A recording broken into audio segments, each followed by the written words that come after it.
BRS రాష్ట్ర నాయకుడు కుర్వ పల్లా మనతో ఉన్నారు. ఆయన అడిగి తెలుసుకునే ప్రయత్నం చేద్దాం. సార్ నమస్తే. నమస్తే అన్న. చెప్పండి, ఈరోజు మీ వర్కింగ్ ప్రెసిడెంట్కు సిట్ నోటీసులు ఇవ్వడం అనేది జరిగింది. ఈరోజు అరెస్ట్ కాబోతుండు అని చెప్పేసి కాంగ్రెస్ నాయకులు అంటున్నారు. దీన్ని ఎట్లా చూస్తారు మీరు?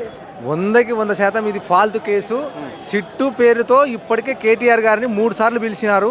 ఇవాళ కేటీఆర్ గారు అంటే అగ్గి శ్రీరామ రక్ష. ఇవాళ ఐటీ రంగాన్ని ఈ రాష్ట్రంలో, తెలంగాణ రాష్ట్రాన్ని ఐటీ రంగంలో మొదటి స్థానంలో నిలిపినటువంటి గొప్ప నాయకుడు. ఇవాళ కేవలం ఇది ఫోన్ ట్యాపింగ్ కేసు అని, ఇవాళ కేవలము ప్రజలను డైవర్ట్ చేయడానికి, ఆయన చేసేటువంటి కుంభకోణాలను పక్కదారి పట్టించుకోవడానికి రేవంత్ రెడ్డి ఇవన్నీ చిల్లర వేషాలు వేస్తున్నాడు. దీంట్లో ఏమీ లేదు. ఇది ఒక లొటపీస్ కేసు. ఇది ట్రాష్ గ్యాస్ తప్ప ఏమి లేదు. ఇది సిట్టు పేరుతో కాలయాపన తప్ప ఇంకొకటి లేదు. కేవలం డైవర్ట్ చేయాలా. ఈ 2 ఏళ్ల పాలనలో 26 నెలల కాలంలో చేసినటువంటి అవినీతిని కప్పిపుచ్చుకోవడానికి రేవంత్ రెడ్డి ఇవాళ ఈ సిట్టు పేరు మీదని, ఈ ఎంక్వైరీల పేరు మీదని పదే పిలవడం అనేది ఇవాళ సిగ్గుచేటు. ఇవాళ తెలంగాణ రాష్ట్ర ప్రజలందరూ ఈర్షించుకుంటున్నారు. ఎందుకంటే నువ్వు పరిపాలన చేయరని ఆయన నీకు అధికారం కట్టబెడితే నువ్వు ఎక్కడో ఊరేగుతూ ఇవాళ కుంభకోణాలు చేస్తూ ఇవాళ చూస్తున్నాము. బొగ్గు గనులలో ఇవాళ బొగ్గు కుంభకోణం 1000 కోట్లు. ఇవాళ మా బీఆర్ఎస్ పార్టీ, మా కేటీఆర్ గారు, మరి మా నాయకుడు యుద్ధం చేస్తేనే ఇవాళ రద్దు చేసుకున్నాం టెండర్లు. అదేది విజిట్ సర్టిఫికేట్ అంటే అది ముమ్మాటి కమిషన్లే. అంటే ఇవాళ కేసీఆర్ గారు 10 ఏళ్ల కాలంలో లేనటువంటి అనుమతులు లేనటువంటి నిబంధనలు పెట్టి దోసుకోవడానికి కోసమే నిబంధనలు పెట్టి ఈరోజు సైట్ విజిట్ పేరుతో సర్టిఫికేట్ల కోసం 1000 కోట్లు కుంభకోణము. అంటే ఇవాళ ముఖ్యమంత్రి బామారిది ఇవాళ 1000 కోట్లు దోచుకుంటూ ఈ రాష్ట్రాన్ని అంతా దోచుకునే పరిస్థితి ఉంది.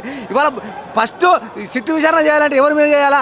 రేవంత్ రెడ్డి మీద చేయాలా. ఎందుకు చేయాలంటే ఇవాళ పట్ట పగలే ఓటుకు నోటు దొంగ 50 లక్షలు పట్టుబడి ఈ రాష్ట్రంలో ఉన్న ఎమ్మెల్సీని కొనడానికి నోట్లు తీసుకొచ్చినటువంటి నోట్ల దొంగను పైన సిట్టు వేయాలా. అదేవిధంగా ఇవాళ నీళ్లను, తెలంగాణ రాష్ట్ర నీళ్లను ఆంధ్రకు పంపిస్తున్నటువంటి దొంగ రేవంత్ రెడ్డి మీద సిట్టు విచారణ జరపాలా. ఇవాళ లగచర్ల భూములు ఇక్కున్నాడు, ఇవాళ యూనివర్సిటీ భూములు ఇక్కున్నాడు. ఈ భూములు ఇక్కున్నటువంటి దొంగ రేవంత్ రెడ్డి పైన సిట్టు విచారణ జరపాలా. ఇవాళ కేంద్ర ప్రభుత్వం, ఇవాళ రాష్ట్ర ప్రభుత్వం కుమ్మక్కై ఇవాళ రేవంత్ రెడ్డిని అడుగుతున్నాం. ఇవాళ నువ్వు బీజేపీ ఏజెంట్వా లేకపోతే టీడీపీ ఏజెంట్వా? ఇవాళ చంద్రబాబు నాయుడు మోకాళ్ళ కింద నీళ్లు తాగుతూ ఒత్తాసు పలుకుతూ గురుదక్షిణగా ఇవాళ రాష్ట్రాన్ని అల్లకొల్లం చేస్తున్నావు. ఇవాళ ఏం చేసినావు నువ్వు? ఇవాళ 26 నెలల కాలంలో ఈ రాష్ట్రంలో ఒక్క రైతు భరోసాను కరెక్ట్ ఇచ్చినావా? పింఛన్లు పెంచుతా అని చెప్పినావు. సిగ్గు లేకుండా ఇవాళ ముసలోళ్ళు అడుగుతున్నారు నిన్ను. ఊర్లలో ముసలోళ్ళు శాపనార్థాలు పెడుతున్నారు. ఇవాళ 2000 కేసీఆర్ అనాడిస్తే నేను వచ్చిన వెంటనే 4000 ఇస్తా అని చెప్పినావు. మరి 4000 ఎక్కడవే? ఇవాళ చూస్తూ ఉన్నాం. ప్రతిదీ అబద్ధాలే, ప్రతిదీ అసత్య ఆరోపణలు చేస్తూ ఇవాళ కేవలం బీఆర్ఎస్ పార్టీ అగ్రనాయకత్వం పైన బట్టగాల్చి మీద వేస్తూ ఉన్నాడు. అదేదో ఫాల్తు కేసు. ఇవాళ కేటీఆర్ గారు ఈ ఫార్ములా కేసులో 50 కోట్లు తీసుకున్నాడని ఎన్నోసార్లు పిలిచి ఎంక్వైరీ చేసి ఏమి పీకినావు ఎంక్వైరీలా, ఏమి తేలిందని ఇవాళ మిమ్మల్ని భరతం పడుతున్నాం. కానీ ఇవాళ రాష్ట్రంలో ఉన్నటువంటి మరి అభివృద్ధిని పక్కకు వదిలేసి ఇవాళ డైవర్ట్ చేస్తూ ప్రజలను ఈ రకంగా కాలయాపన రాజకీయాలు చేస్తున్నావు. ఇవాళ 100 మంది పోలీస్ యంత్రాంగాన్ని పవన్ చుట్టూ పెట్టినావు. ఇవాళ కేటీఆర్ గారిని అన్నావు, మన హరీష్ రావు గారిని అన్నావు. ఇవాళ ఏమి చేస్తున్నావో అర్థం కాని పరిస్థితిలో ఉందా? నీకన్నా సోయి ఉందా? ఈ రాష్ట్ర ప్రజలు నీకు ఎందుకు ఇచ్చినారు అధికారం? ఈ రాష్ట్ర రైతులను బాగు చేయడం కోసం, ఈ రాష్ట్ర విద్యార్థులను బాగు చేయడం కోసం. ఇవాళ చూస్తూ ఉన్నాం ఈ రాష్ట్రంలో విద్యా వ్యవస్థను పూర్తిగా నిర్వీర్యం చేసినావు. మరి ఇవాళ రాష్ట్రంలో ఉన్నటువంటి విద్యార్థులు, బడుగు బలిగిన వర్గాలు, 1000 మంది ఎస్సీ ఎస్టీ బీసీ బిడ్డలు ఇవాళ దాదాపు 14 లక్షల మందికి ఫీజు రియంబర్స్మెంట్ ఇప్పటికే 8 కోట్ల రూపాయలు 8,000 కోట్ల రూపాయలు పెండింగ్ బకాయిలు ఉన్నాయి. మరి 8,000 కోట్లు ఎందుకు ఇస్తలేవు? చూస్తూ ఉన్నాం నీ సెంచగిరులు, నీ మంత్రులు, నీ కాంగ్రెస్ కార్యకర్తలు ఇవాళ జిల్లాలో మట్టి మాఫియా, ఇసుక మాఫియా, దందాలు, మొత్తము ఎంఆర్ఓను బ్లాక్మెయిల్, పోలీస్ యంత్రాంగాన్ని బ్లాక్మెయిల్ చేస్తూ పబ్బం కడుతున్నారు, కమిషన్లు తింటున్నారు. ఇవాళ ఇందిరమ్మ ఇండ్ల పేర్లతో ఇవాళ గ్రామాలను దోసుక తింటున్నారు నీ కార్యకర్తలు.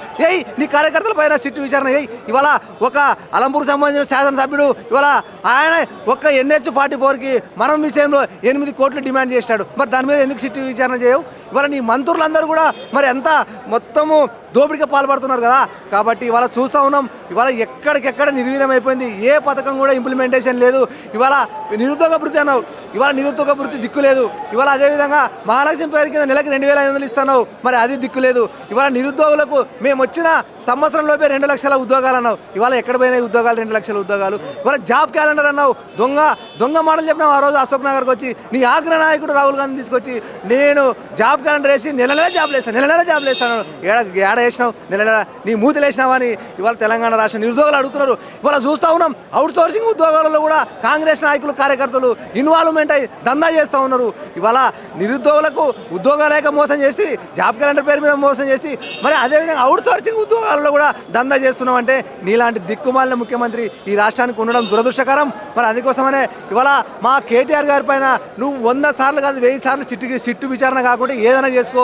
ఇవాళ ముత్యం అంటే కడిగిన ముత్యం వల్ల బయటకు వస్తాడు కేటీఆర్ గారు నిక్కచ్చి ముక్కుచూటి మంచి ఇవాళ రాష్ట్రము ఆనాడు అమెరికాలో ఉద్యోగాన్ని వదులుకొని మరి ప్రజల సేవ కోసం వచ్చినటువంటి తెలంగాణ రాష్ట్రాన్ని సాధించినటువంటి నాయకుల్లో మరి కేటీఆర్ గారు అగ్రగణ్యుడు. ఇవాళ కేటీఆర్ గారు ఉండడం వల్లనే తెలంగాణ రాష్ట్రానికి ఒక నంబర్ 1 పేరు వచ్చింది. ఐటీ రంగంలో దాదాపు 15 లక్షల మంది ఉద్యోగులను కూడా నియమించినటువంటి ఘనత. ఇవాళ సాఫ్ట్వేర్కి సంబంధించి ఇవాళ అన్ని రకాలుగా అమెజాన్, గూగుల్, ఇవాళ ఫ్లిప్కార్ట్ ఇవన్నీ మొత్తము సాఫ్ట్వేర్ ఇండస్ట్రీ ఏదన్నా ఇవాళ హైదరాబాద్లో ఉందంటే ఇవాళ దేశానికే మరి వెన్నెముకగా నిలిచే పరిస్థితి తెలంగాణ రాష్ట్రం తెచ్చినాడు. 10 ఏళ్ల కాలంలో కేసీఆర్ గారి నాయకత్వంలో స్వర్ణయుగం ఉన్న తెలంగాణను 2.5 కాలంలోనూ అందపాతాలను తొక్కిన దుర్మార్గుడు రేవంత్ రెడ్డి నీచుడు. ఇవాళ ప్రజలకు ప్రజాపాలన కాదు, ఇది రాక్షస పాలన.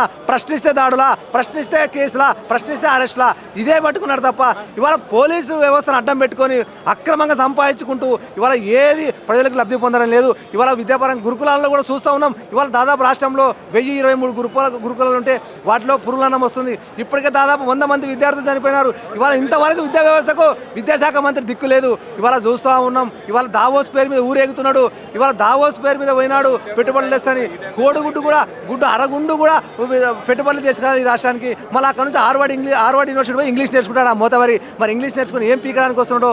మరి అదేవిధంగా ఇలా ఆయన ఊరేగుతున్నాడు. ఇక్కడేమో సిట్టు పేర్లతో ప్రజాపాలన ప్రజలకు అభివృద్ధి చేయాల్సినటువంటి నాయకులు ఇవాళ గాలికి వదిలేసి ఇవాళ మా బీఆర్ఎస్ పార్టీ అంతా మా నాయకత్వం పైన మరి పడుతున్నారు. కానీ ఇది ఏమి కాదు. ఇవాళ కేసీఆర్ గారి యొక్క నాయకత్వం అంటే కేసీఆర్ యొక్క శిశువులు అంటే ఇవాళ అగ్గి తెలంగాణ రాష్ట్రంలో 14 ఏళ్ళు పోరాటాలు, 14 ఏళ్ళు అక్రమ కేసులు, ఎన్నో దెబ్బలు తిని కూడా ఇవాళ మొత్తం రాష్ట్రానికి తీసుకొచ్చినటువంటి ఘనత కేసీఆర్ గారు. కాబట్టి ఇటువంటి కేసులు నిలబడవు. ఎన్ని విచారణలు చేసినా కూడా ఏమి పీకలేదు. మా నాయకులు కడిగా ముత్యం వల్ల బయటకు వస్తారని హెచ్చరిస్తూ రేవంత్ రెడ్డి డిమాండ్ చేస్తున్నాం.